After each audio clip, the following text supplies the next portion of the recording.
Hi guys, welcome to episode 30 of Waxing On. It's Monday, so today it's all about jazz. And today we're going to look at the music of Gil Evans. Now I noticed looking over a number of the videos we've done so far, there seems to be a common thread. And that thread is the city of Toronto. Chuck Mangione mastered one of his albums there, for the live album at the Toronto studio. He recorded Land of Make Believe album at Massey Hall in Toronto. The greatest jazz concert ever with Gillespie, Parker, Mingus, Roach, and Bud Powell recorded at Massey Hall in Toronto. Oscar Peterson, who we featured on one of the other episodes with Dizzy Gillespie. He's a Mississauga native, so Greater Toronto area. A lot of it seems to tie in, and today's no exception. Gil Evans was born in the city of Toronto and moved to the United States, where he became very well known as an arranger and a conductor and leader of his own groups. So we're going to look at a couple of his albums today. I first became aware of Gil Evans when I got the Birth of the Cool album. It's the first I really heard much about him, and he did some of the arrangements and some tunes. And then as I continued on through the Miles Davis section, I found he had a number of albums that he led the orchestra and arranged. One of the ones I have here is Porgy and Bess.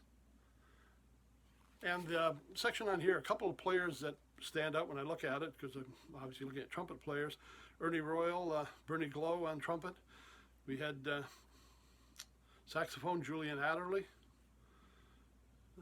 Bass Paul Chambers, Philly Joe Jones, so a couple of Miles's men on there as well. He also did Sketches of Spain and Miles Ahead. So he had three albums that I was really aware of that he had recorded, that he had conducted, arranged the music for Miles. But in addition to doing music for Miles Davis, he led his own orchestra. Now, you know I do like live albums, so I picked up a couple of live ones as well, but they're more recent. So I'm going to go back maybe mid-60s, early 70s.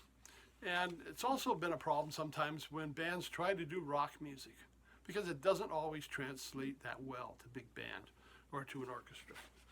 But this album was an exception. And it's Gil Evans plays the music of Jimi Hendrix. Now, I know you think that's quite a stretch in here. We're going from Gil Evans, who Birth of the Cool and Sketches of Spain, into playing the music of Jimi Hendrix, but it really came off quite well. Some of the songs, more popular Hendrix ones, Up from the Sky, Voodoo Child, Angel, Crosstown Traffic, Foxy Lady, Castles Made of Sand, Gypsy Eyes. And the band he had was one that he used a lot. He used to have a standing gig at Sweet Basil in New York City on Monday nights. He had the Monday Night Orchestra.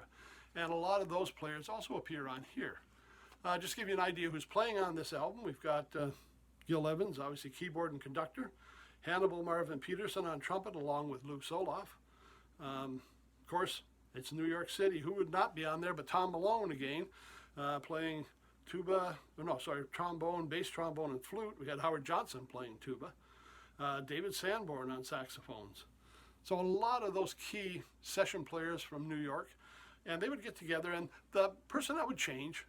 You never knew who was going to be there on any given day. Apparently Alan Rubin showed up a few times to play trumpet. It just always varied. But this album was an exceptional album, especially if you like Hendrix music and you like the big band style or the jazz style. He did a really good job at taking that music and translating it into the music he played with the orchestra he had. And that's a tribute to what Gil Evans was able to do. And a lot of times what he did was his arrangements were very sparse, and he left a lot of room for the players to bring their personality in. Or sometimes he would write for the personality of the players.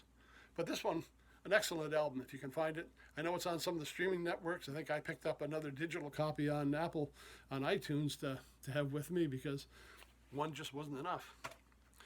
And then in the later years, again back to the Sweet Basil Monday Night Orchestra, he put out two albums, and I only had them on CD. By this time, I wasn't buying a lot of albums. I was buying more CDs. This one, the Monday Night Orchestra, sorry, let's see if I can get that in so you can see that. Bud and Bird. It's hard to see because it's all on white. And the other one, Monday Night Orchestra at Sweet Basil, and it was Farewell Gil Evans. And just to give you an idea who's playing on this one, still we've got Lou Soloff in there, and he'd been a mainstay of the orchestra. Miles Evans, Gil's son, and Dave Bargeron, who we talked about with Blood, Sweat, and Tears. He was in on both of these sessions at Sweet Basil. Bill Evans on saxophone, Peter Levin on synthesizer, Hiram Bullock on guitar, Danny Gottlieb on drums. And again, a chance to hear only 4 tunes on this one, Farewell, The Bud and Bird, I think another 4 songs. So they really are stretching out. Some of the songs quite long, but a lot of good solos, and a chance to hear what this band was all about. So if you've only heard Gill Evans backing up Miles Davis, here's a chance to hear what he was doing when he branched out on his own. The Hendrix album, excellent album, good one to take a look at. And these others too, showing what he was doing on Monday nights when he had that residency at Sweet Basil, where he had different guys to show up. It was kind of a rehearsal band. You never knew who was going to be there, but you knew the music was going to be great because Gil was behind the keyboard and behind the band. Okay, that's it for Monday. We'll see you on Wednesday when we'll be looking at classic rock again. Everybody have a great week. Stay home, stay safe. We'll see you on Wednesday.